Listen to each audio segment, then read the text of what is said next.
어떤 장소.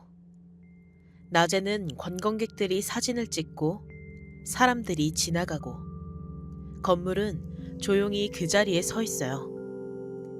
햇빛 아래에서 그 장소들은 그냥 오래된 건물이고 유명한 유적지고 아름다운 풍경이에요. 낮에 보면 섬뜩한 것 하나 없어요. 하지만 해가 지고 사람들의 발길이 끊기고 불빛이 하나둘 사라지기 시작하면 그 장소는 전혀 다른 얼굴을 드러냅니다. 빈 복도에서 들리는 발소리, 분명히 아무도 없는 방 안에서 나오는 속삭임, 창문 너머로 스쳐 지나가는 검은 그림자, 그리고 설명할 수 없는 누군가 보고 있다는 싸늘한 시선. 낮과 밤이 완전히 다른 장소들이 있어요. 잠깐 생각해 볼까요?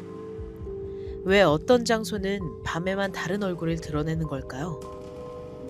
어둠이 우리의 감각을 바꾸는 걸까요? 아니면 어둠 속에서 비로소 드러나는 무언가가 실제로 있는 걸까요? 그 질문에 쉽게 답할 수 없는 이유는 그 장소들을 직접 겪어본 사람들의 이야기가 너무 일관되기 때문이에요. 서로 모르는 사람들이 서로 다른 시간에 같은 장소에서 같은 것을 봤다고 해요. 오늘은 해가 진 뒤 전혀 다른 얼굴을 드러내는 세계의 미스터리 장소 탑 10을 소개할게요.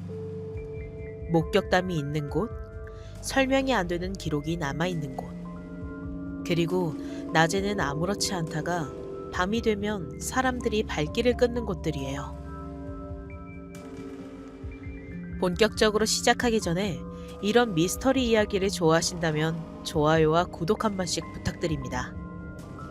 여러분이 알고 있는 섬뜩한 장소가 있다면 댓글로도 남겨주세요. 세상에는 아직 알려지지 않은 장소들이 훨씬 더 많으니까요. 12. 필리핀 발레테 드라이브. 백미러를 보는 순간이 있어요. 운전을 하다가 뒤가 신경 쓰일 때 우리는 습관처럼 백미러를 확인합니다. 뒷차가 가까이 붙었는지 차선이 안전한지 우리가 운전을 할 때 하는 자연스러운 행동입니다. 그런데 만약 그 백미러에 뒷좌석에 아무도 없어야 하는 자리에 누군가 앉아 있다면요? 흰 옷을 입은 여성이요.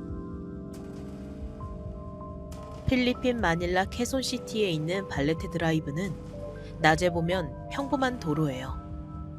양쪽으로 나무가 늘어서 있고 오래된 주택들이 담장을 두르고 서 있어요. 차들이 지나가고 사람들이 걷고 낮에는 아무것도 이상하지 않아요. 그냥 마닐라의 여느 도로처럼 보입니다. 하지만 밤이 되면 이야기가 달라져요. 이 도로를 늦은 밤에 혼자 운전한 사람들 사이에서 수십 년째 비슷한 이야기가 반복됐습니다. 목격담의 형태가 놀라울 만큼 일치해요.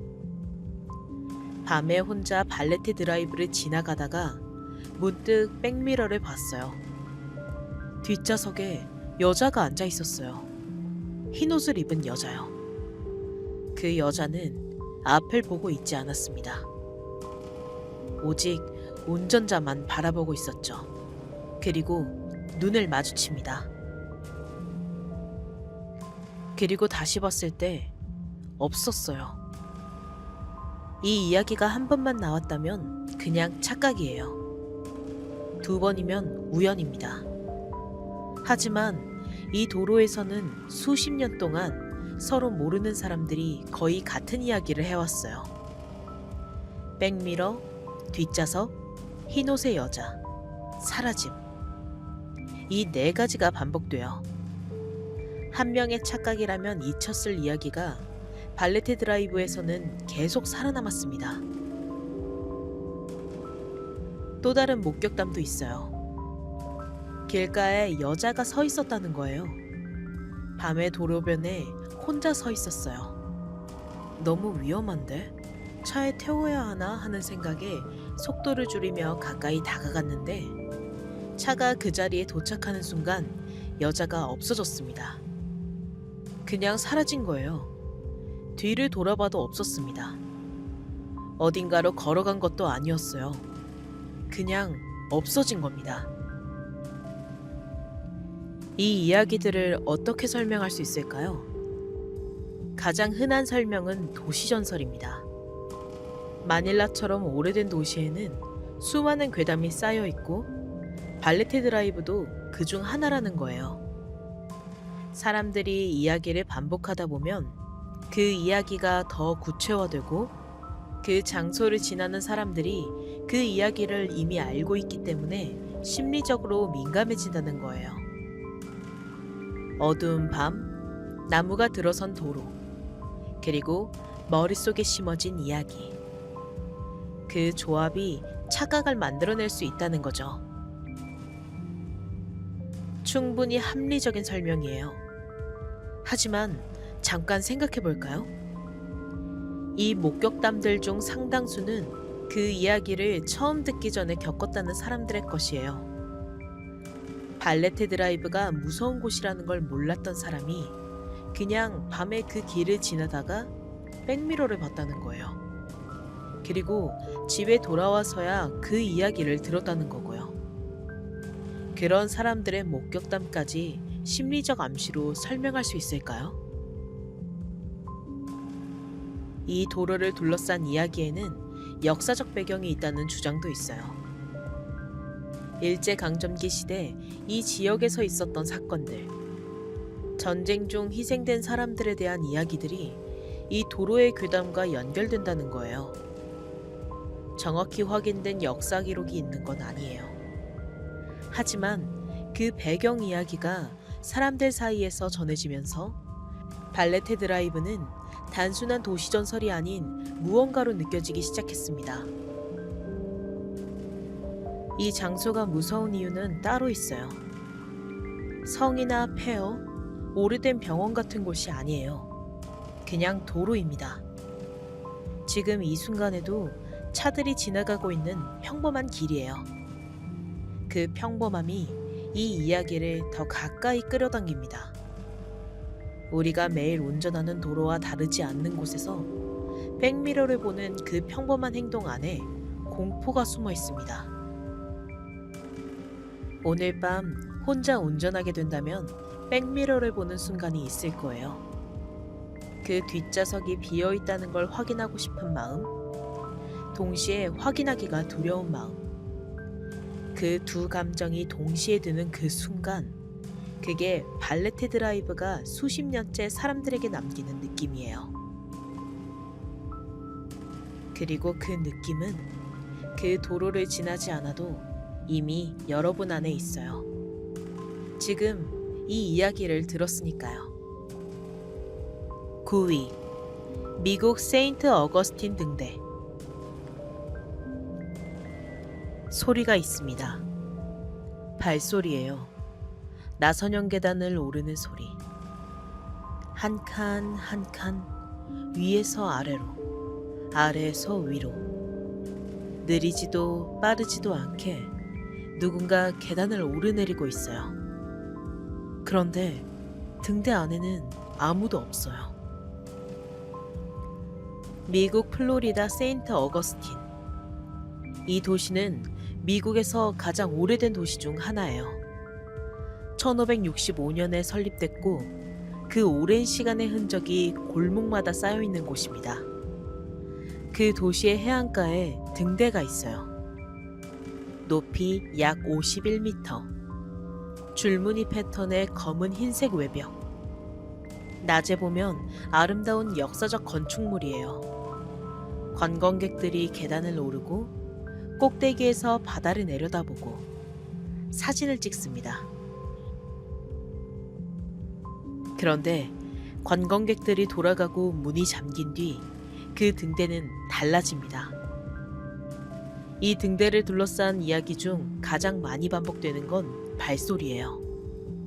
야간에 이 등대를 방문한 적이 있는 사람들, 혹은 등대 관리 업무를 담당했던 사람들 사이에서 비슷한 이야기가 나왔습니다. 아무도 없어야 할 시간에 계단에서 발소리가 들린다는 거예요. 한 명이 걷는 소리가 아닐 때도 있었어요. 작고 가벼운 발소리. 마치 아이가 뛰어다니는 것처럼요. 그리고 웃음소리예요. 아이들의 웃음소리가 들렸다는 이야기가 있어요. 높은 등탑 어딘가에서 혹은 나선형 계단 위에서 낄낄거리는 소리, 장난치는 것 같은 소리. 등대 안에 혼자 있던 사람이 그 소리를 듣고 주변을 확인했지만 아무도 없었어요. 텅 빈 등대 안에 소리만 있었습니다. 잠깐 생각해 볼까요? 왜 하필 아이들의 소리일까요? 이 등대에는 비극적인 이야기가 있습니다. 19세기 등대 건설이 진행되던 시절, 공사 현장에서 사용하던 카트가 궤도를 이탈해 인근 수로로 빠졌어요. 그 카트에는 당시 등대지기의 딸들이 타고 있었습니다. 메리와 엘리자, 그리고 또 다른 아이 하나. 아이들은 그 사고로 목숨을 잃었어요. 그 이후부터 이 등대에서 아이들의 소리가 들린다는 이야기가 생겨났습니다. 물론 이 연결이 사실인지 증명할 수 없어요. 사고는 실제로 기록에 남아 있어요. 하지만 그 사고와 이후의 목격담이 직접적으로 연결된다는 증거는 없습니다. 다만 그 이야기가 알려진 뒤로 이 등대에서 들린다는 소리들이 더 구체적인 의미를 갖게 됐습니다. 아이들의 발소리라는 이미지가 생겨난 거예요. 그런데 말입니다.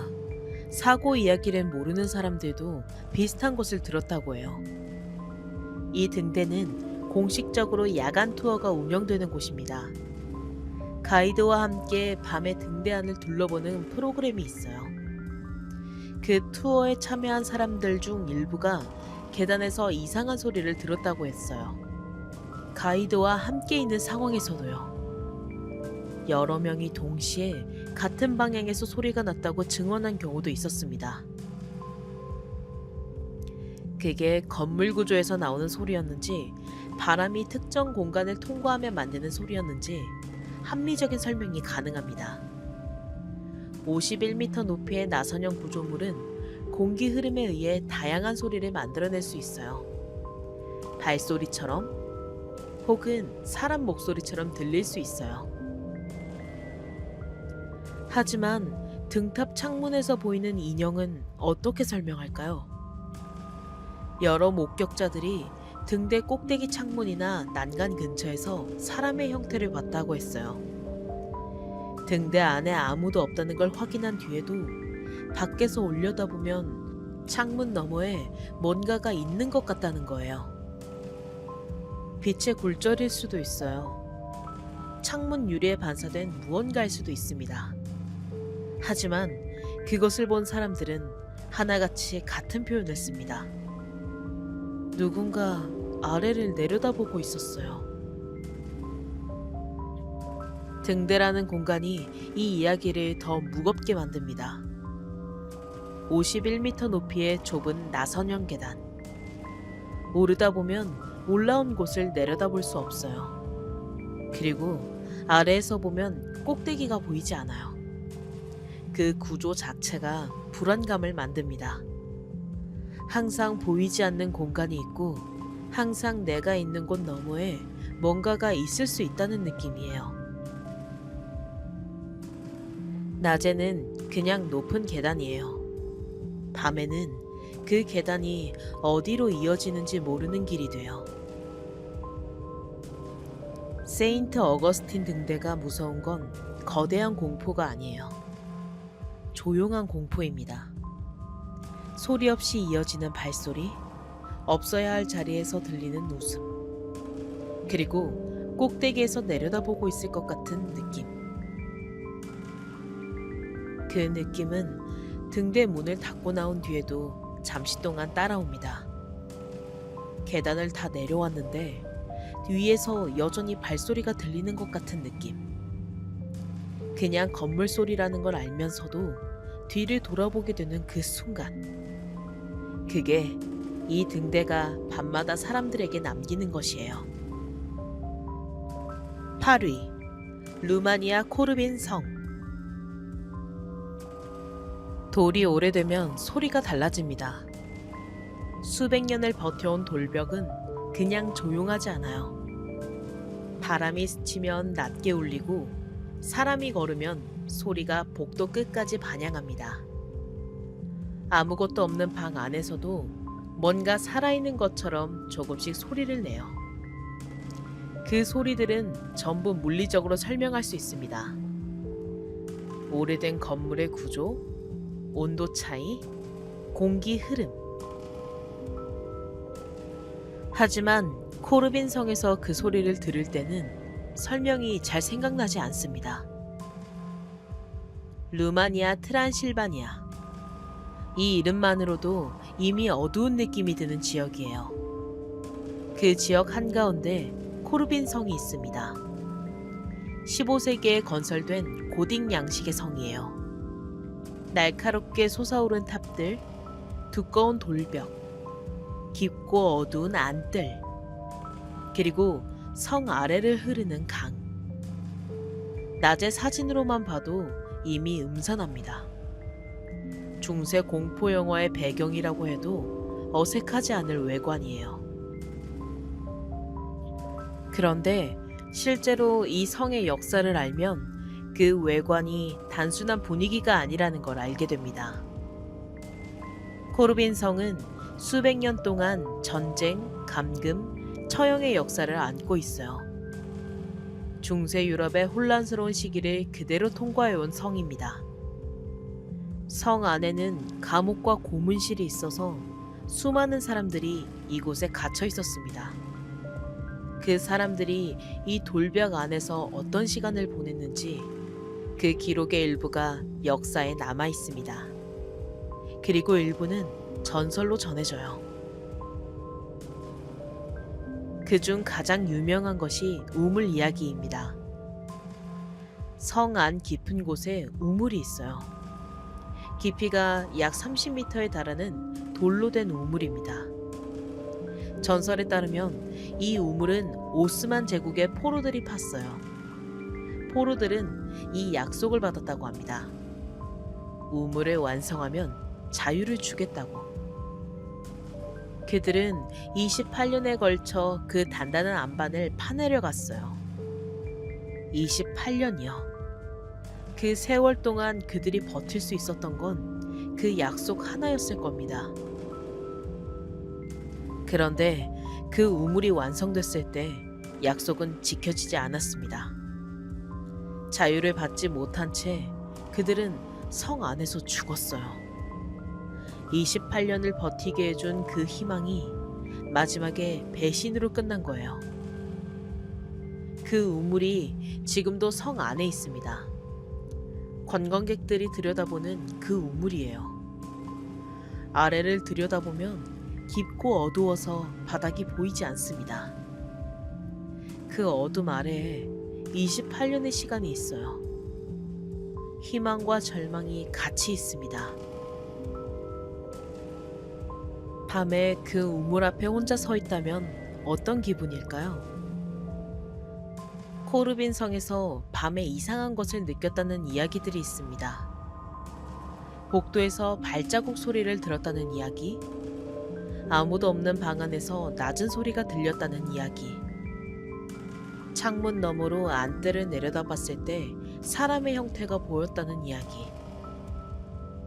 이 이야기들이 전부 사실인지 확인할 방법은 없어요. 하지만 이 이야기들이 생겨난 맥락이 있습니다.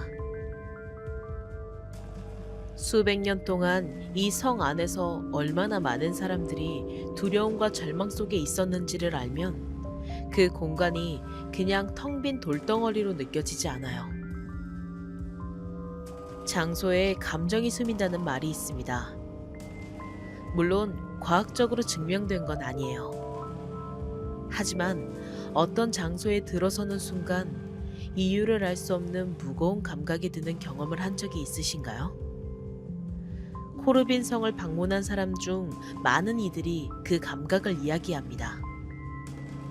특별한 것을 보거나 들은 게 아닌데 그냥 거기에 있는 게 불편했다고요. 그 공간 자체에서 나오는 느낌이 있었다고 합니다. 그게 이 성의 역사를 알기 전에 느낀 것이라면 더 이상해요. 밤에 코르빈 성을 떠올려 볼게요. 조명이 꺼지고 관광객이 떠나고 성문이 닫힙니다.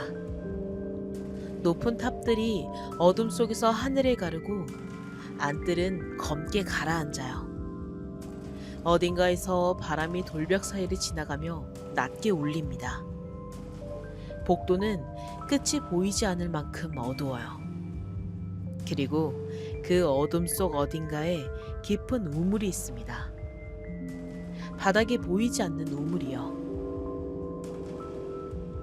그 우물 안에서 28년을 보낸 사람들의 마지막 기억이 어디로 갔는지 아무도 모릅니다.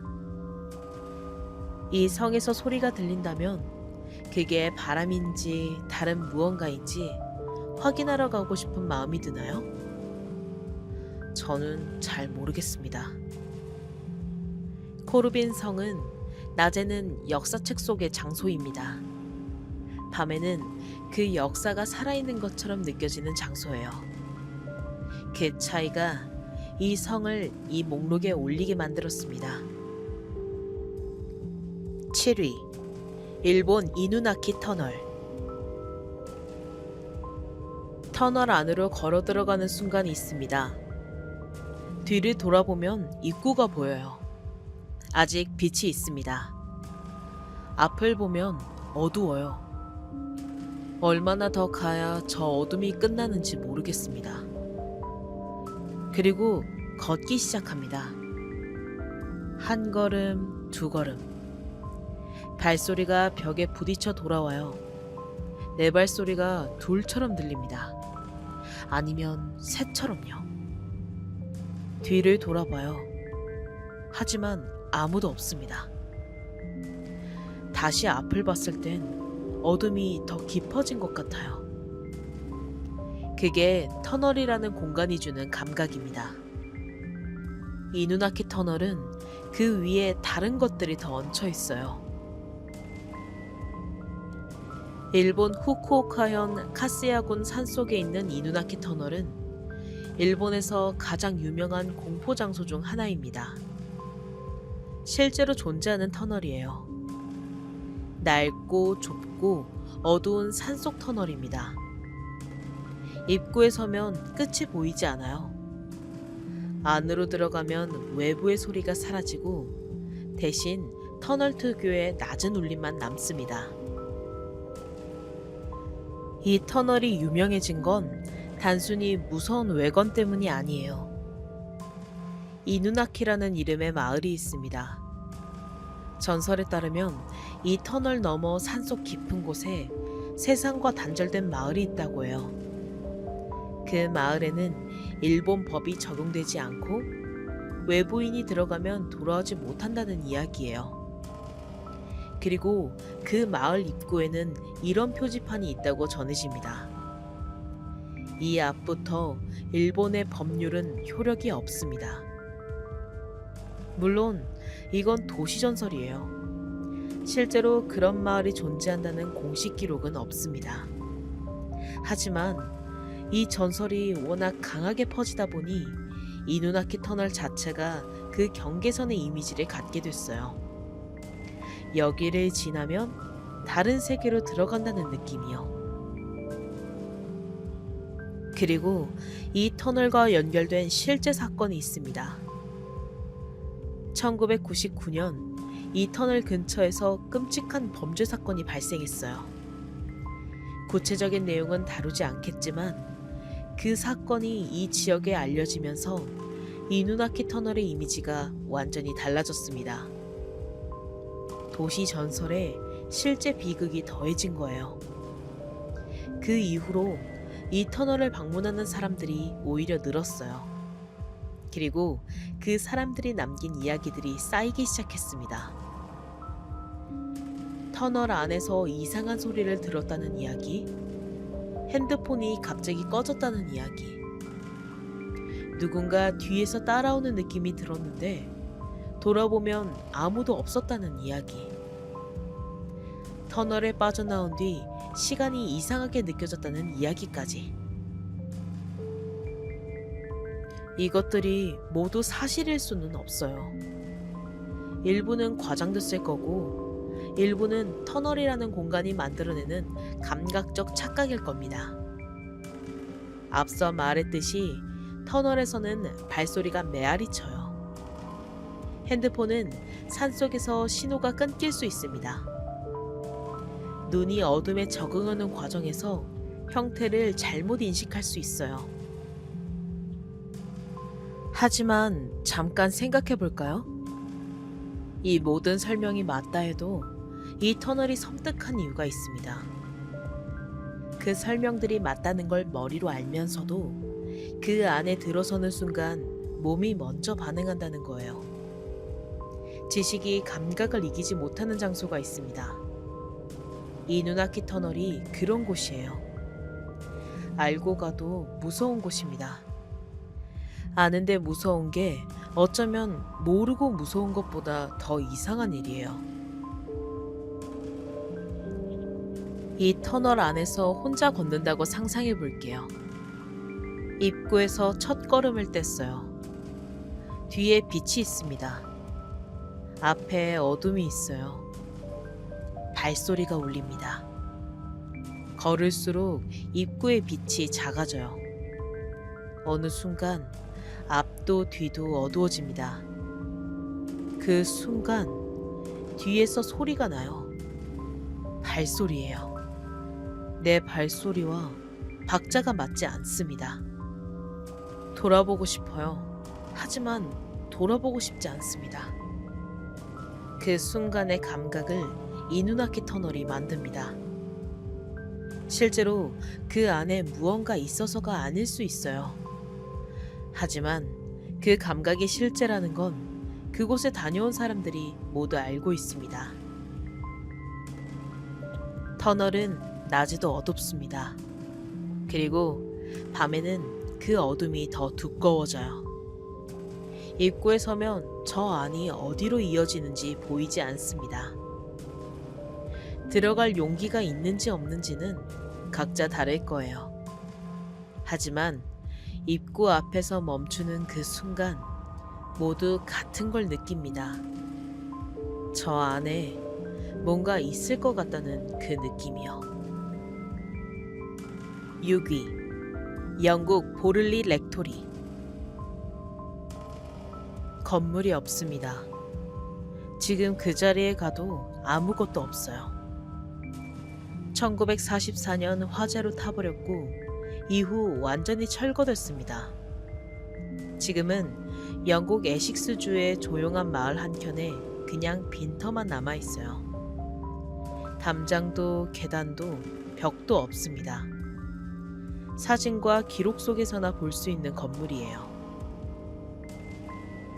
그런데 그 건물에 얽힌 이야기는 건물이 사라진 지 80년이 넘은 지금도 사라지지 않았습니다.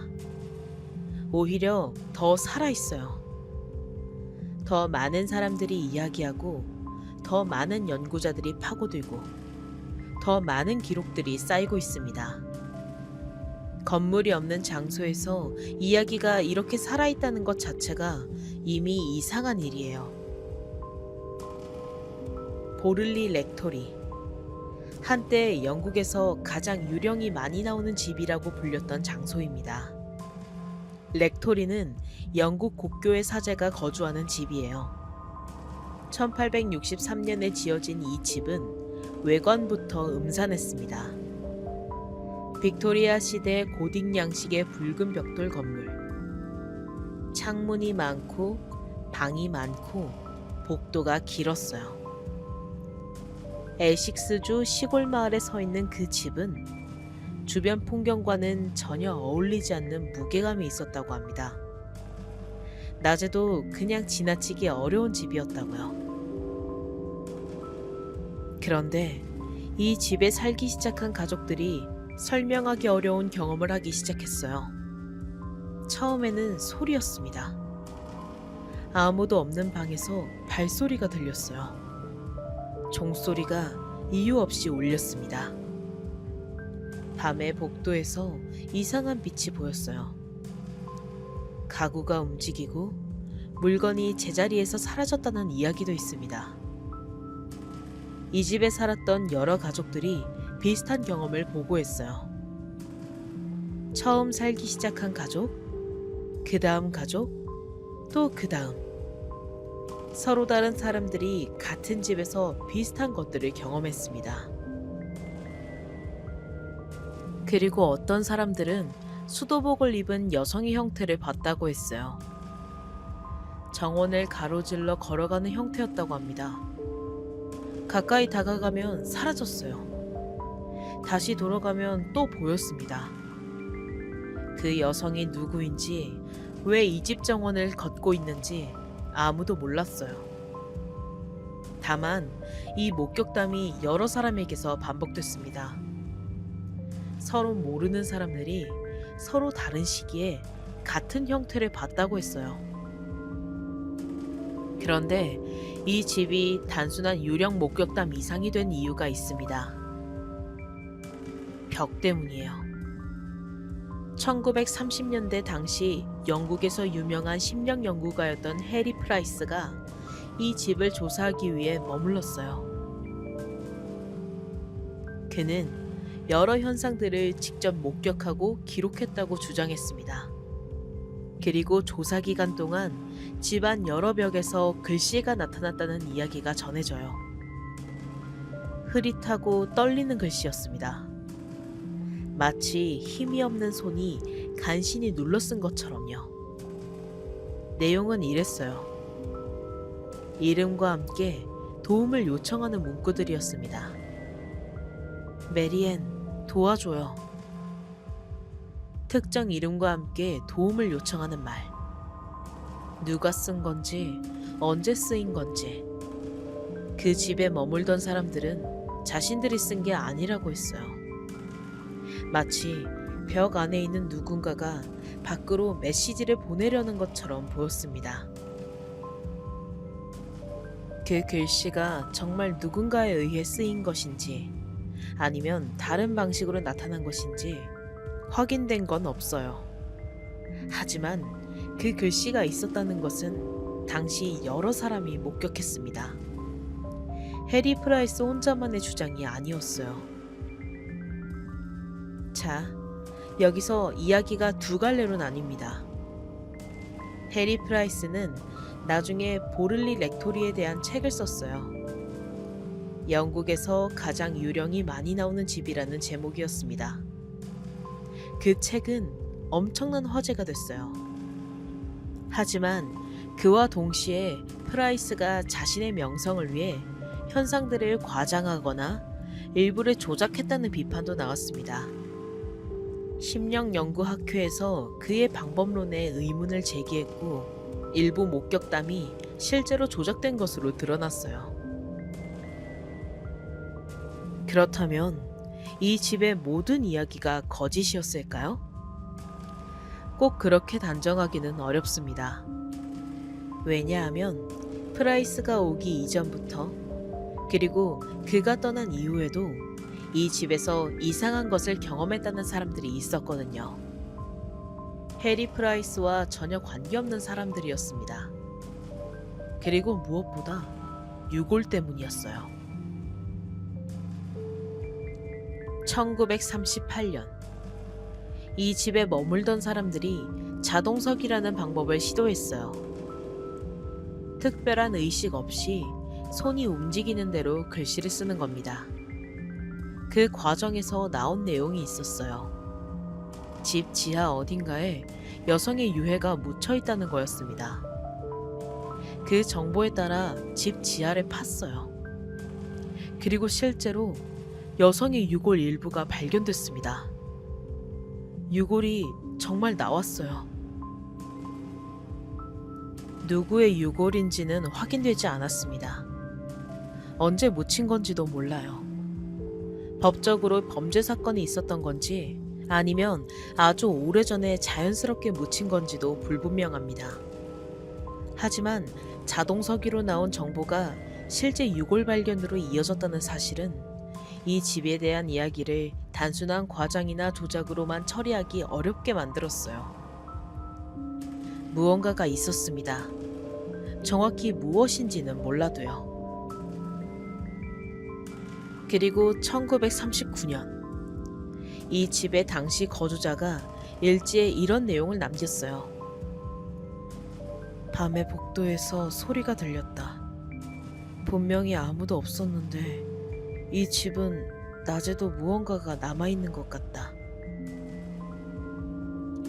그게 마지막 기록이었습니다. 이듬해 집이 화재로 타기 시작했거든요. 화재의 원인도 완전히 밝혀지지 않았어요. 당시 거주자 기록에는 누군가 방 안에서 책들이 저절로 쏟아졌고 그 후 불이 났다고 되어 있습니다.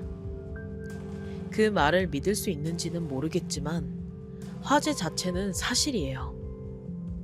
그 불로 건물이 전소됐고 이후 잔해가 철거됐습니다. 이제 빈터만 남은 거예요. 보를리 렉토리가 이 목록에 있는 이유는 밤에 특별한 무언가가 나타나서가 아닙니다. 오히려 반대예요. 건물이 없어요. 밤에 그 빈터에 가도 아무것도 없습니다. 그런데 그 빈터에 서면 뭔가 남아있는 것 같다는 사람들이 있어요. 설명이 안 되는 감각이 든다는 겁니다. 건물이 타고 사라진 자리에 이야기가 남았어요. 그리고 그 이야기는 80년이 넘도록 사라지지 않았습니다. 어떤 장소의 유령은 건물이 아니라 이야기 속에 남아요. 그리고 이야기가 계속 이어지는 한 그 장소는 사라지지 않습니다. 벽에 나타났다는 그 글씨를 마지막으로 다시 생각해 볼게요. 도와줘요. 흐릿하고 떨리는 글씨로 그 글씨를 쓴 게 누구였든 무엇이었든 80년이 지나도록 아무도 그 요청에 답하지 못했어요. 그리고 그 빈터는 아직도 그 자리에 있습니다. 조용하게 아무 말 없이요. 그게 보를리 렉토리가 남기는 가장 무거운 질문입니다. 집은 사라졌는데 왜 이 이야기는 사라지지 않는 걸까요? 5위 미국 윈체스터 미스터리 하우스.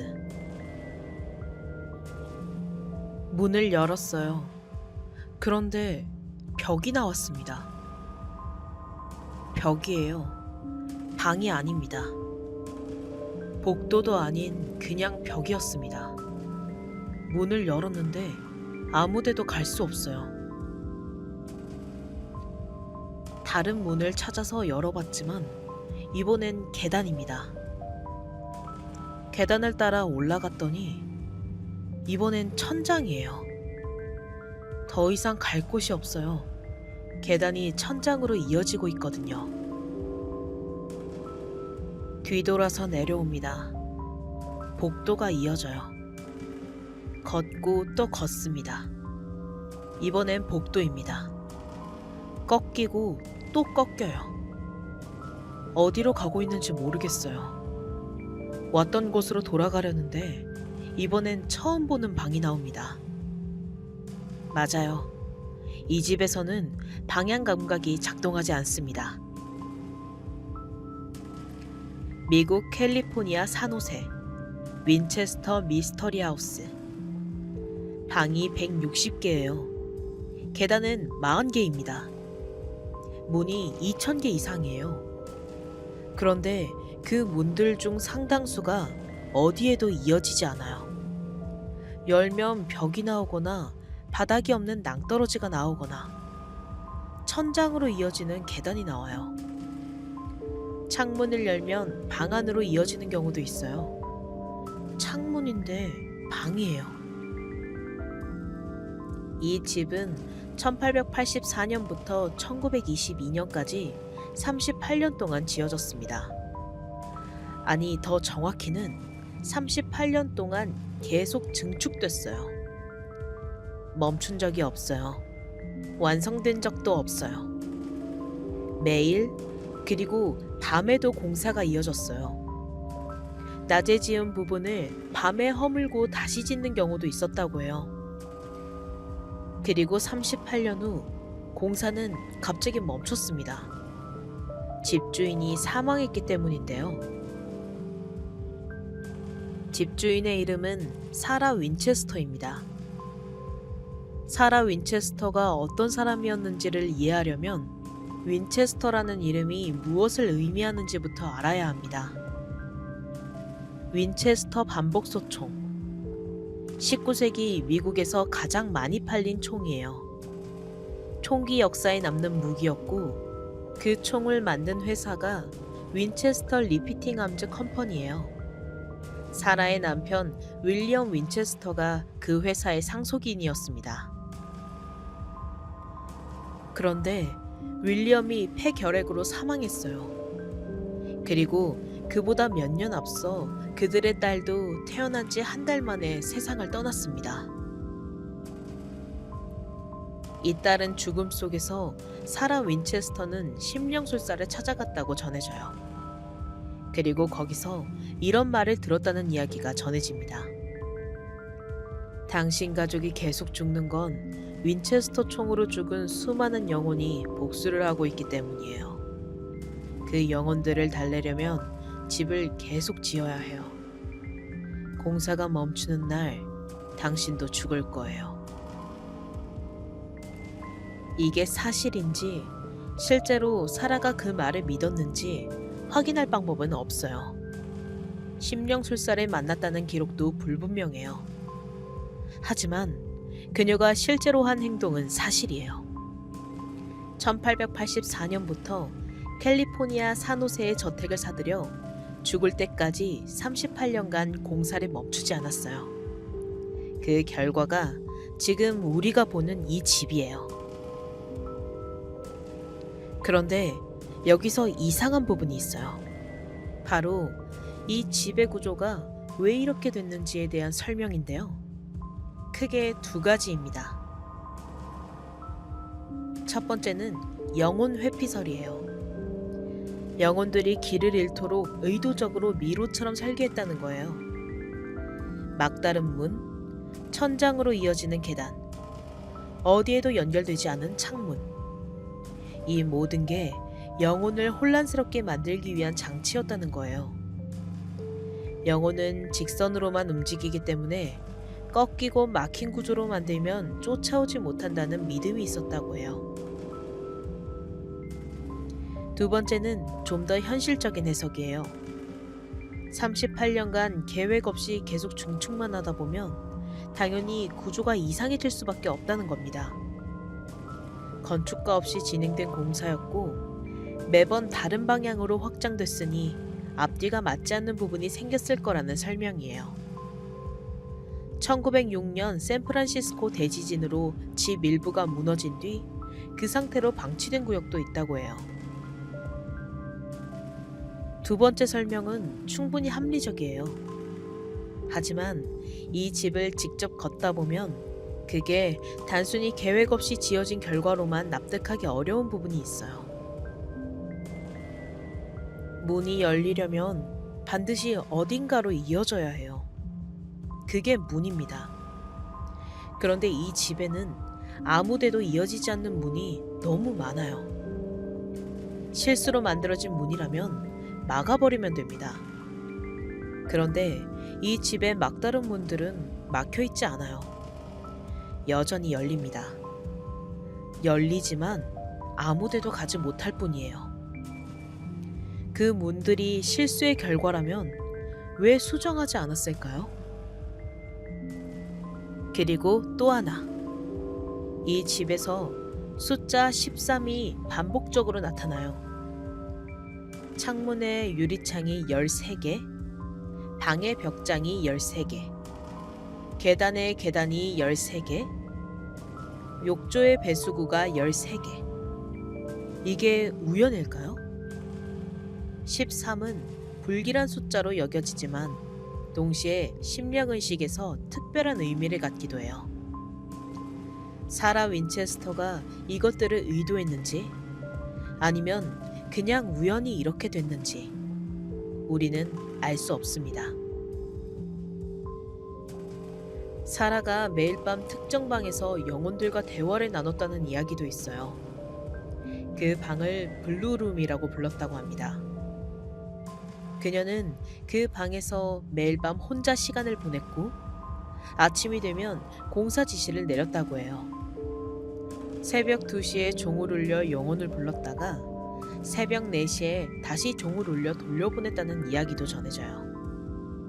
확인된 기록은 아니에요.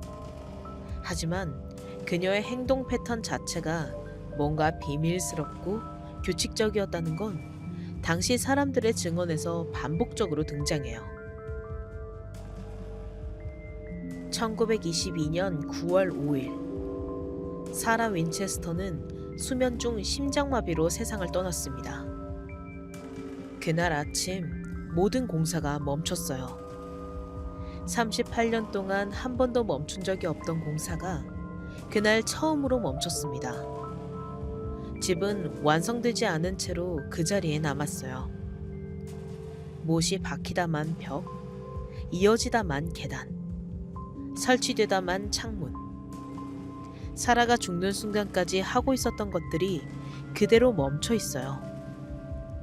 공사가 멈추면 죽는다는 그 말이 결국 맞았는지 틀렸는지, 사라가 공사를 멈춘 게 아니라 사라가 먼저 멈춰버렸으니 알 수 없게 됐습니다. 이 집을 낮에 방문하는 사람들도 방향을 잃습니다. 가이드 없이는 혼자 다니지 못하게 되어 있어요. 그만큼 구조가 복잡하고 어디로 가는지 알 수 없습니다. 그리고 밤이 되면 그 복잡함이 완전히 다른 감각이 됩니다. 아무도 없는 이 집에서 혼자 밤을 보낸다고 상상해 볼게요. 문을 열었는데 벽이에요. 그래서 다른 문을 열었더니 계단인데 천장으로 이어집니다. 발소리가 어딘가에서 들려요. 내 발소리인지 아니면 이 집의 소리인지 방향이 없습니다. 앞으로 가도 모르고 뒤로 가도 처음 보는 복도예요. 그리고 어딘가에서 2시에 종이 울립니다. 윈체스터 미스터리 하우스는 귀신이 나오는 집이라기보다 한 사람의 공포가 건물이 된 집이에요. 38년 동안의 두려움, 죄책감, 영혼들에 대한 믿음이 방 하나하나에 쌓여 있어요. 그 공포가 구조로 굳어진 집입니다. 그래서 이 집이 무서운 거예요. 귀신이 아니라 공포 자체가 집이 됐기 때문에. 4위, 프랑스 파리 카타콤. 지금 당신이 서 있는 땅 아래 600만 명이 있습니다. 파리예요. 에펠탑이 있고 루브르가 있고 센강이 흐르는 도시예요. 카페에서 커피를 마시는 사람들이 있고 관광객들이 사진을 찍고 아이들이 웃으며 걸어가는 그 도시 아래예요. 지금 이 순간 파리 시민들이 걷고 있는 그 보도블럭 아래 600만 명의 유골이 있어요. 그 사람들이 거기 있는지 모르는 채로 사람들은 그 위를 걷고 있습니다. 파리 카타콤. 지하 약 20m 깊이에 펼쳐진 거대한 지하 묘지예요. 총 길이가 약 300km에 달하는 지하 터널과 방들로 이루어져 있어요. 그 안에 약 600만 명의 유골이 안치되어 있습니다. 벽처럼 패턴처럼 쌓여 있어요. 두개골이 줄을 맞춰 늘어서 있고 그 사이사이에 팔다리 뼈들이 차곡차곡 쌓여 있습니다. 이게 처음에 어떻게 생겨났는지부터 이야기해 보겠습니다. 18세기 파리는 위기였습니다. 도시 인구가 급격히 늘면서 묘지가 부족해졌기 때문인데요. 묘지가 넘쳐 더 이상 새로운 시신을 받을 수 없는 지경이 될 정도였습니다. 그로 인해 묘지 근처 지하수가 오염되고 전염병이 퍼지기 시작했습니다. 그래서 당시 파리 당국이 내린 결정이 있었어요. 도시 아래에 이미 존재하던 지하 채석장을 개조해 묘지에 있던 유골들을 그곳으로 이송하는 거였어요. 1786년부터 시작된 이 작업은 수십 년에 걸쳐 이루어졌어요. 묘지에서 파낸 유골들이 마차에 실려 밤에 도시를 지나 지하로 내려갔습니다. 낮이 아니라 밤에요. 사람들이 잠든 사이에 수백만 명의 유골이 도시 아래로 이동했습니다. 그리고 지하에서 벽처럼 쌓였어요. 나중에는 단순히 쌓는 게 아니라 예술적인 방식으로 배열하기도 했습니다. 두개골로 십자가를 만들고 뼈로 패턴을 만들었어요. 그 결과가 지금 우리가 보는 카타콤이에요. 현재 일반인에게 공개된 관광구역은 전체 카타콤의 일부입니다. 약 2km 정도의 구간이에요.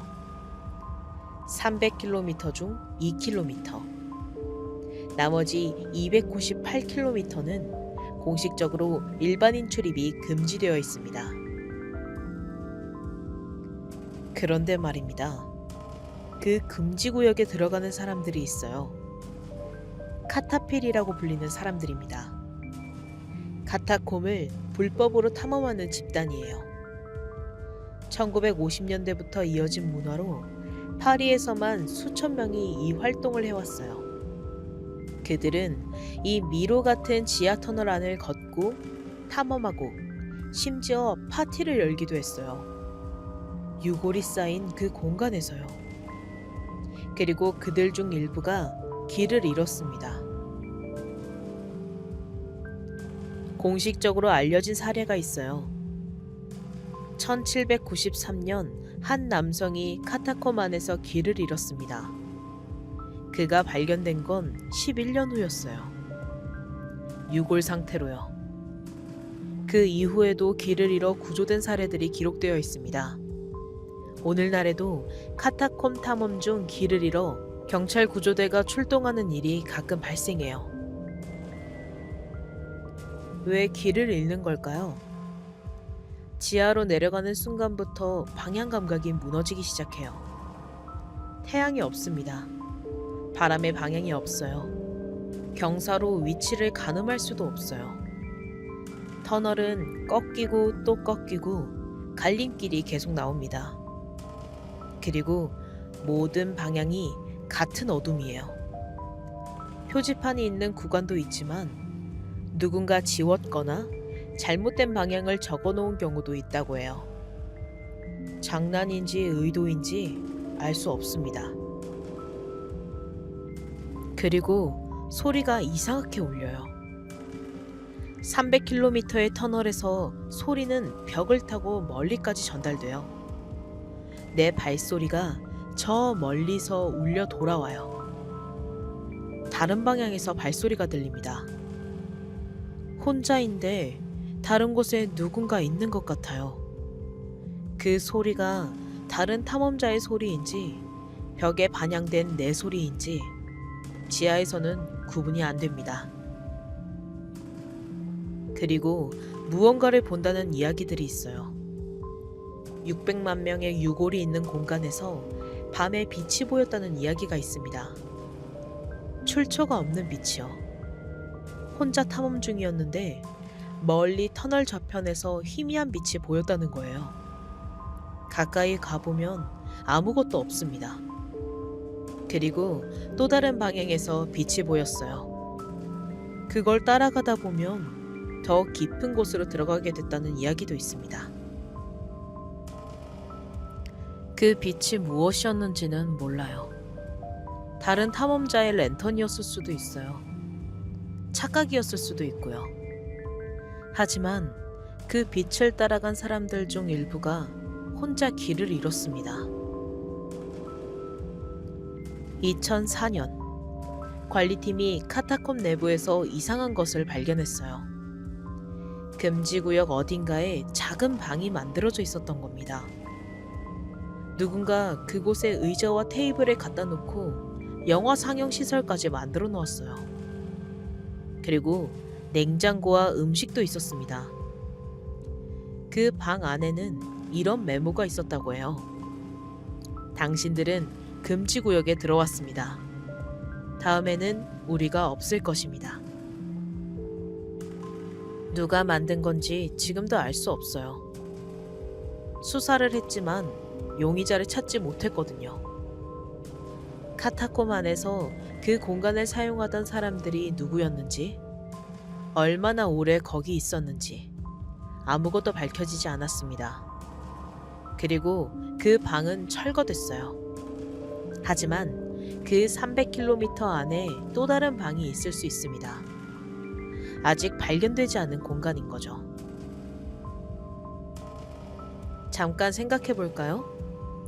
파리 지하에 600만 명의 유골이 있는 공간이 있어요. 그 공간은 전체의 1%도 안 되는 일부만 공개되어 있습니다. 나머지 99%의 공간에 무엇이 있는지, 얼마나 많은 비밀이 있는지 아무도 완전히 알지 못합니다. 카타콤에서 무서운 건 유령이 나타나는 순간이 아니에요. 오히려 아무 일도 일어나지 않는 상황입니다. 그냥 걷고 걸어요. 어느 순간 내가 어디 있는지 모르겠습니다. 왔던 길인지 새로운 길인지 구분이 안 돼요. 그리고 전등을 들고 이쪽을 비춰봤는데 저 끝에 뭔가 있는 것 같지만 그냥 뼈들이 쌓인 벽입니다. 근데 방금 소리가 났어요. 내 발소리가 아닙니다. 파리 사람들은 지금 이 순간에도 그 위를 걷고 있어요. 카페에서 커피를 마시고 센강 다리 위에서 야경을 보고 에펠탑 아래에서 사진을 찍어요. 그 발 아래 20m 아래 600만 명이 있어요. 그리고 그 사실을 모르는 채로 사람들은 계속 걸어가요. 그게 파리 카타콤이 가진 가장 조용하고 가장 거대한 미스터리예요.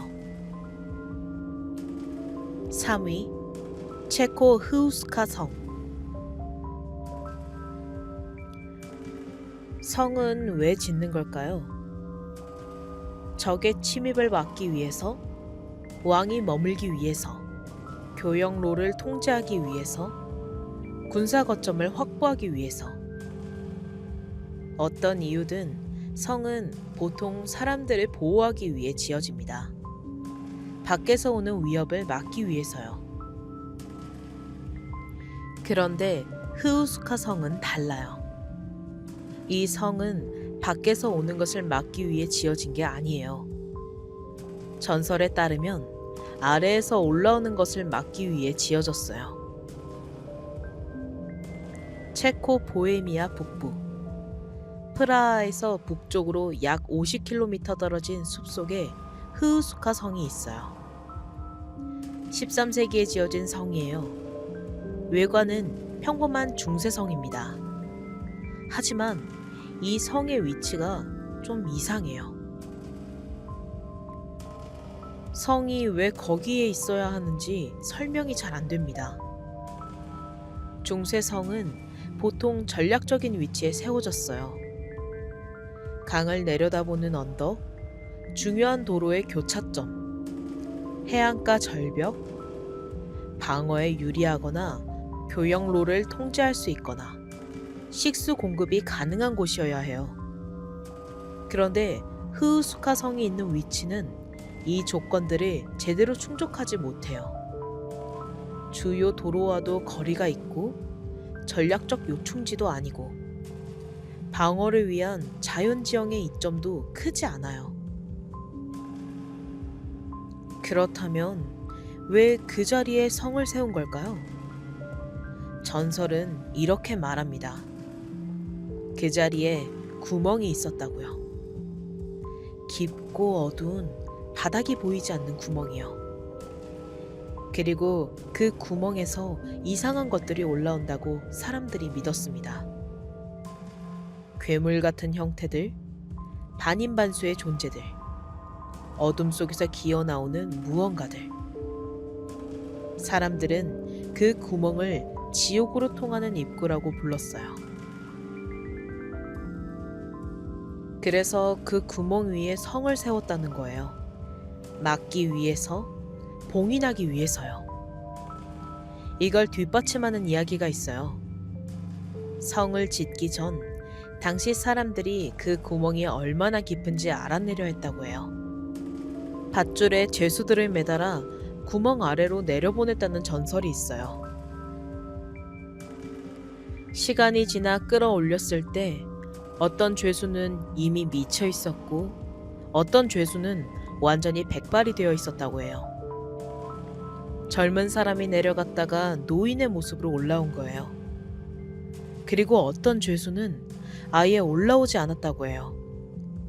밧줄만 끊어진 채로. 물론 이건 전설이에요. 확인할 방법이 없어요. 하지만 이 전설이 완전히 황당하게 느껴지지 않는 이유가 있습니다. 바로 성 안의 예배당 구조 때문인데요. 흐우스카 성의 예배당은 조금 이상한 위치에 있습니다. 보통 성에서 예배당은 중심부나 높은 곳에 세워지지만 흐우스카 성의 예배당은 지면과 가장 가까운 곳에 있습니다.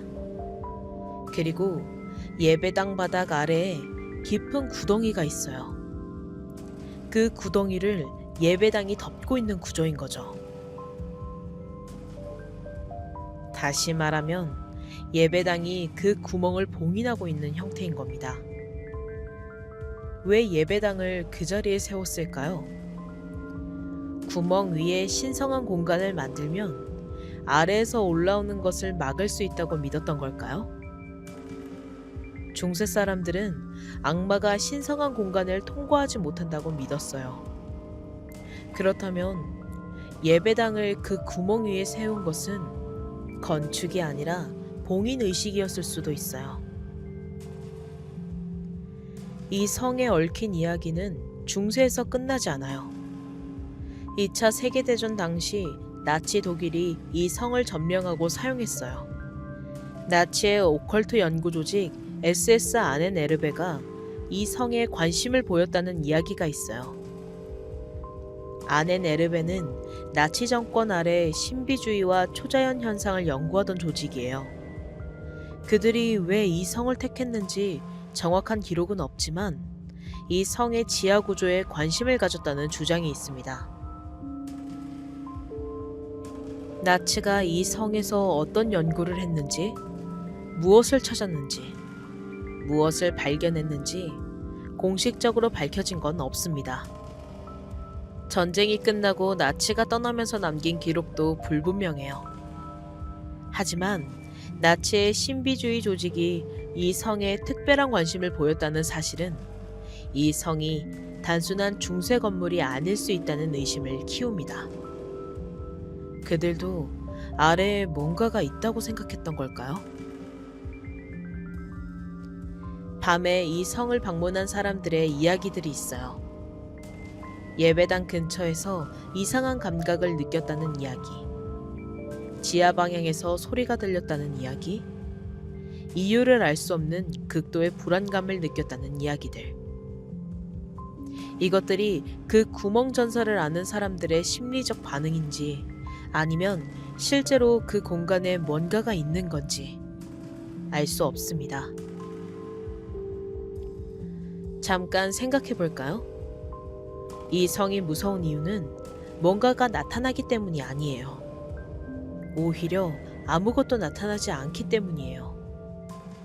아무 일도 일어나지 않는데 예배당 바닥 아래에 구멍이 있고 그 구멍 위에 신성한 공간을 세운 이유가 있을 거라는 생각. 그 생각이 멈추지 않는 거예요. 왜 거기에 성을 세웠을까요? 왜 예배당이 그 위치에 있을까요? 왜 나치가 그 성에 관심을 가졌을까요? 그리고 구멍 아래에 내려갔다가 백발이 되어 올라온 그 죄수는 무엇을 봤을까요? 밤에 흐우스카성 예배당 안에 혼자 서 있다고 상상해 볼게요. 불빛이 없어요. 창문 너머로 숲이 어두워요. 그리고 발 아래에 바닥이 있어요. 돌로 된 바닥이에요. 그 아래에 구멍이 있습니다. 얼마나 깊은지 아무도 몰라요. 그 바닥이 발소리를 냅니다. 발을 디딜 때마다 낮게 울려요. 성벽은 적을 막기 위한 것이 아니었을지도 몰라요. 그리고 예배당 바닥은 신성한 것을 위한 것이 아니었을지도 몰라요. 그냥 막기 위한 것이었을 수 있어요. 그 아래에 있는 것이 올라오지 못하도록. 2위, 인도 방가르 요새. 인도 정부가 이 장소를 금지했습니다. 사설 단체가 세운 안내판이 아니에요. 인도 고고학 조사국, 즉 정부기관이 공식 표지판을 세웠습니다. 그 표지판에는 이렇게 적혀 있어요. 일몰 후 및 일출 전 방문 금지. 그게 다예요. 이유는 적혀 있지 않습니다. 왜 해가 지면 안 될까요? 낮에는 괜찮고 밤에는 안 되는 이유가 뭘까요? 인도 정부가 공식적으로 밤에 출입을 막아야 할 이유가 뭐가 있을까요? 인도 라자스탄 알와르 지역, 방가르 요새. 17세기에 세워진 이 요새는 한때 거대한 도시였어요. 왕궁, 사원, 광장, 시장, 주거 공간이 모두 갖춰진 완전한 도시였거든요. 당시에는 수천 명이 이곳에서 살았습니다. 그런데 어느 순간 모두 사라졌어요. 사람들이 이 도시를 버렸습니다. 이유가 뭔지에 대해서는 여러 역사적 기록과 전설이 혼재되어 있어요. 전쟁이라는 설도 있고 자원 고갈이라는 설도 있어요. 하지만 그중 가장 오래, 가장 강하게 전해져 내려오는 이야기가 있습니다. 바로 저주예요. 전설에 따르면 이 왕국에 싱히야라는 마법사가 있었어요. 그는 당시 방가르 왕국의 공주 라트나바티에게 집착했어요. 라트나바티는 그 시대 이 지역에서 가장 아름다운 여성 중 하나로 알려졌고 여러 왕국에서 구원 요청이 들어올 만큼 유명했어요. 싱히야는 그녀에게 강한 집착을 품었습니다. 하지만 신분의 차이가 너무 컸고 공주가 그를 받아들일 리 없었어요. 그래서 그는 다른 방법을 썼어요. 바로 마법입니다. 공주가 사용하는 향수에 최면을 거는 마법을 걸었다는 이야기예요. 향수를 맡으면 공주가 그에게 마음을 열 것이라고 믿었어요. 하지만 공주는 그것을 알아챘습니다. 혹은 다른 누군가가 알아채서 경고했거나요. 공주는 향수병을 마법사에게 던졌습니다. 향수병이 깨졌고 그 안에서 무언가 힘이 터져 나왔어요. 마법이 역류한 겁니다. 마법사는 그렇게 죽었어요. 하지만 죽으면서 저주를 남겼습니다. 이 왕국의 모든 사람이 죽을 것이고 아무도 이 땅에서 다시 태어나지 못할 것이라는 저주. 다음 생이 없는 저주였어요. 그리고 얼마 뒤 실제로 이 왕국은 무너졌습니다. 전쟁이 있었고 사람들이 죽었어요. 살아남은 사람들은 도시를 버리고 떠났습니다. 그리고 아무도 돌아오지 않았어요. 지금도 방가르 요새 근처 마을에서는 사람들이 살고 있습니다. 하지만 요새 안에는 아무도 살지 않아요. 요새 내부에 집을 지으면 지붕이 무너진다는 이야기가 전해지거든요. 실제로 몇 번의 시도가 있었지만 완성된 건물이 남아있지 않다고 해요. 저주가 지금도 작동하고 있는 걸까요? 밤에 이 요새에서 이상한 것을 봤다는 이야기들이 있어요. 무너진 담장 위에서 형체를 봤다는 이야기, 빈 건물 안에서 사람 목소리가 들렸다는 이야기, 이상한 빛이 요새 안쪽에서 새어나왔다는 목격담. 물론 이것들 대부분은 확인되지 않은 이야기예요. 밤에 허가 없이 이 장소에 접근한 사람들의 이야기니까요. 하지만 그 상황 자체가 심리적으로 극도로 민감한 상태를 만듭니다. 잠깐 생각해 볼까요? 인도 고고학 조사국이 이곳에 야간 출입 금지 표지판을 세운 이유가 공식적으로 발표된 적이 없습니다. 안전 문제라면 낮에도 위험할 수 있어요. 문화재 보호라면 낮에 오는 방문객도 막아야 하고요. 그렇다면 밤에만 금지하는 이유가 뭘까요? 일부에서는 이 금지가 야생동물 때문이라는 설명을 해요. 요새 근처에 야생동물 보호구역이 있고 밤에 위험한 동물이 출몰할 수 있다는 거예요. 충분히 합리적인 설명입니다. 그리고 아마 그게 공식적인 이유일 거예요. 그런데 이게 사실이라면 왜 표지판에 그렇게 적지 않았을까요? 야생동물 위험, 야간 출입 금지라고 적으면 되잖아요. 하지만 표지판은 그냥 일몰 후 금지라고만 했어요. 이유 없이요.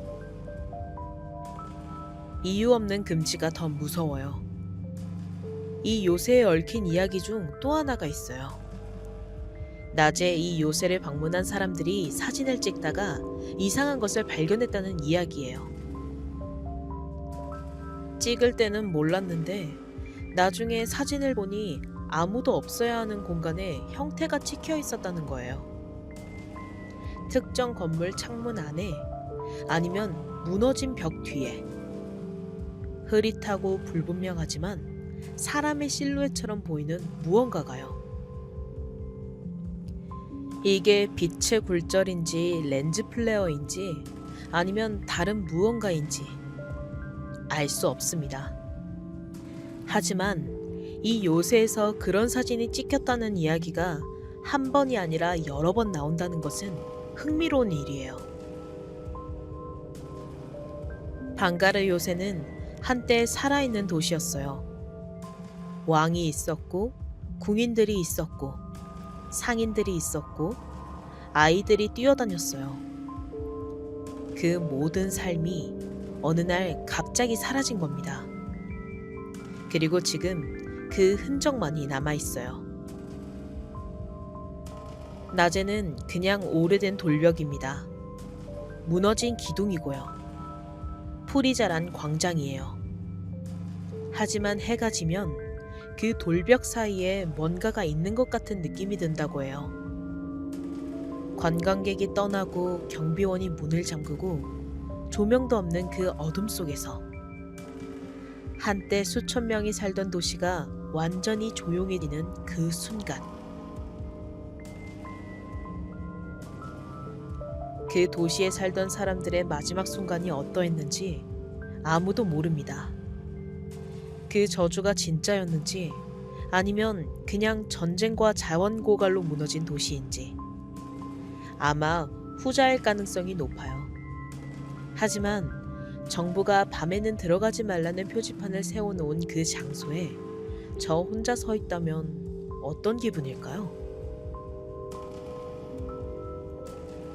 이유 없이 금지된 장소, 사라진 도시, 그리고 밤이 되면 달라진다는 이야기. 그 세 가지가 겹치는 장소는 세상에 많지 않아요. 하지만 방가르 요새는 그 세 가지가 완벽하게 겹칩니다. 1위 아일랜드 립캐슬. 어떤 장소는 무너지지 않습니다. 건물이 무너지는 게 아니에요. 그 안에 있던 것들이 무너지지 않는 겁니다. 수백 년이 지나도 그 안에서 벌어진 일들이 그냥 사라지지 않습니다. 돌벽에 스며들어 있어요. 복도에 남아 있습니다. 어느 방의 공기 안에 아직도 떠 있는 것처럼 느껴져요. 립캐슬이 그런 성입니다. 아일랜드 오팔리주, 셰넌강 근처 작은 언덕 위에 서 있는 이 성은 15세기에 세워졌어요. 아일클랜이라는 아일랜드 귀족 가문이 지은 성이에요. 겉에서 보면 다른 아일랜드 고성들과 비슷해 보입니다. 돌로 쌓은 탑, 낡은 외벽, 주변을 둘러싼 조용한 풍경. 낮에는 그냥 오래된 역사적 건물처럼 보여요. 하지만 이 성 안에 무슨 일이 있었는지를 알게 되면 그 조용한 외관이 전혀 다르게 느껴지기 시작합니다. 시작은 배신이에요. 15세기 말 이 성을 차지하고 있던 아일클랜의 두 형제 이야기가 있습니다. 가문의 수장 자리를 두고 갈등이 있었어요. 어느 날 형이 예배당에서 미사를 집전하고 있었습니다. 기도하는 자리였어요. 신성한 공간이었습니다. 그런데 그 순간 동생이 들어왔어요. 그리고 형을 칼로 찔렀습니다. 기도 도중에 예배당에서요. 형은 그 자리에서 죽었습니다. 그 사건 이후 사람들은 이 예배당을 다른 이름으로 부르기 시작했어요. 블러디 채플, 피의 예배당. 그 이름이 지금까지 이 성에 남아 있습니다. 예배당은 아직도 거기 있어요. 돌벽이 남아 있습니다. 형이 쓰러진 그 바닥이 남아 있어요. 기도가 있어야 할 장소에서 살인이 일어났다는 기억이 그 공간 전체에 남아 있습니다. 그런데 이 성의 이야기는 거기서 끝나지 않아요. 수백 년에 걸쳐 이 성에서는 수많은 폭력과 전쟁이 있었습니다. 여러 가문이 이 성을 놓고 싸웠어요. 전투가 있었고, 처형이 있었고, 배신이 반복됐습니다. 아일랜드 역사에서 이 성은 권력 다툼의 중심지였어요. 그리고 그 다툼에서 진 사람들은 대부분 이 성 안에서 생을 마쳤습니다. 그리고 19세기 말, 이 성에서 공사 작업을 하다가 이상한 것이 발견됐어요. 지하에서 비밀방이 하나 나온 겁니다. 오블리엣이라고 불리는 공간이었어요. 오블리엣은 중세성에 있던 비밀 감금 장치예요. 좁은 구멍을 통해 사람을 아래로 떨어뜨리면 다시 올라올 수 없는 구조입니다. 잊어버린다는 뜻의 프랑스어 오블리에에서 온 이름이에요. 말 그대로 사람을 거기 떨어뜨리고 잊어버리는 방이에요. 그 방 안에 뼈가 있었어요. 공사 인부들이 마차술의 여러 개 분량의 유골을 꺼냈어요. 얼마나 많은 사람들이 그 구멍 안에 떨어졌는지, 그들이 거기서 얼마나 오래 있었는지 알 수 없습니다. 하지만 마차술의 여러 개 분량, 그게 어떤 규모인지 상상해보면 이 성 안에서 얼마나 많은 죽음이 있었는지가 그려집니다. 그 유골들이 치워진 뒤 이 성에서 이상한 이야기들이 본격적으로 시작됐다는 말이 있어요. 립캐슬에서 목격된다는 존재 중 가장 유명한 게 있습니다. 아이파라는 이름으로 불리는 존재예요. 빨간 머리카락을 가진 여성의 형태로 나타난다는 이야기가 있습니다. 아이파가 누구인지에 대한 설명은 여러 버전이 있어요. 이 가문의 역사에서 특정 비극을 겪은 여성이라는 이야기, 혹은 이 성의 오랜 역사 속 어느 시점에서 죽은 사람이라는 이야기. 하지만 아이파가 어떤 형태로 나타나는지에 대한 묘사는 여러 목격담에서 비슷하게 반복돼요. 복도에서, 계단에서, 특정 방에서. 이 성에는 또 다른 존재에 대한 이야기도 있어요. 사람이 아닌 무언가로 묘사되는 존재예요. 형태가 완전히 사람처럼 보이지 않습니다. 특정 냄새가 먼저 느껴진다고 해요. 동물 냄새 같은, 혹은 썩은 것 같은 냄새가 나면 그 뒤에 뭔가가 온다는 거예요. 그 존재가 정확히 무엇인지는 아무도 모르고요. 이 성에 얽힌 수백 년의 폭력이 만들어낸 무언가라는 이야기도 있고, 이 성이 세워지기 전부터 그 땅에 있었던 무언가라는 이야기도 있어요. 이 성의 현재 소유자는 션 라이언이라는 아일랜드 음악가예요. 그는 이 성을 오래전에 구입해서 복원 작업을 해왔어요. 그리고 이 성에 살고 있습니다. 실제로 사람이 살고 있어요. 그는 인터뷰에서 이렇게 말했습니다. 이 성에는 분명히 뭔가가 있어요. 이것이 무엇인지 설명하기는 어렵지만 완전히 무시할 수도 없어요. 어떤 날 밤에는 이 성이 그냥 조용히 있고 어떤 날 밤에는 완전히 달라져요. 실제로 거기 사는 사람의 말이에요. 그가 구체적으로 어떤 걸 경험했는지는 더 이상 말하지 않았어요. 하지만 그 짧은 말 안에 담긴 것이 있어요. 어떤 날 밤에는 달라진다는 것. 그 달라짐이 무엇인지 그는 알고 있는 것 같아요. 이 성을 1위로 선택한 이유가 있어요. 오늘 소개한 10가지 장소들을 돌아보면 대부분 특정 전설이나 괴담이 붙어 있어요. 하지만 립캐슬은 달라요. 전설이 아니에요. 역사입니다. 블러디 채플의 살인은 기록이 남아 있어요. 오블리에대에서 발견된 유골은 실제로 존재했어요.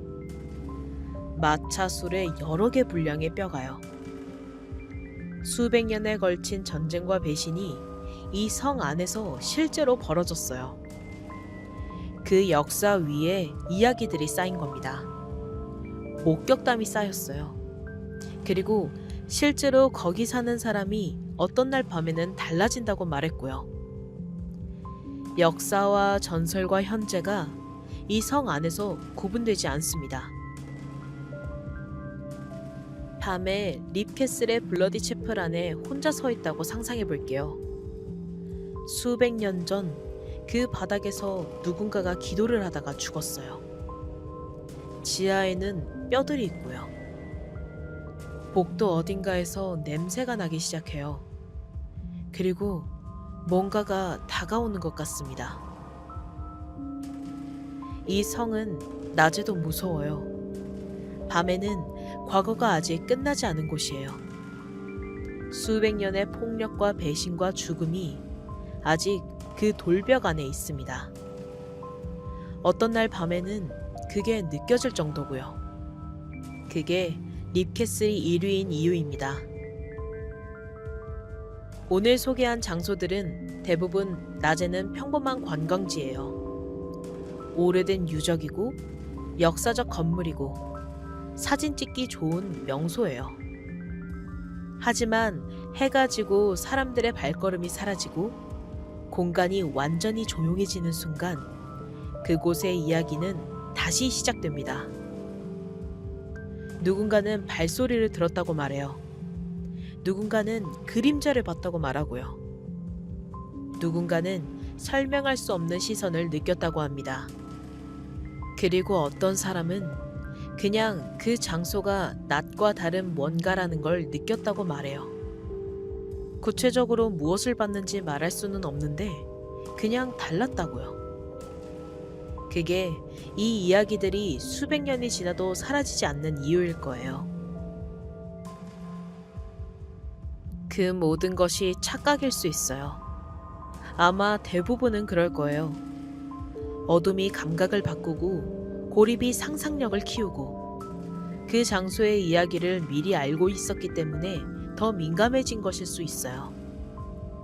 하지만 그래도 어떤 장소들은 아무리 시간이 지나도 밤이 되면 다시 불길해집니다. 그게 착각이라면 왜 같은 착각이 수십 년 동안 서로 모르는 수많은 사람들에게 반복되는 걸까요? 여러분이라면 오늘 소개한 장소 중 해가 진 뒤에도 혼자 들어갈 수 있는 곳이 있으신가요? 댓글로 남겨주세요. 그리고 오늘 밤 어딘가에서 이상한 소리가 들린다면 그냥 바람일 거예요. 아마도.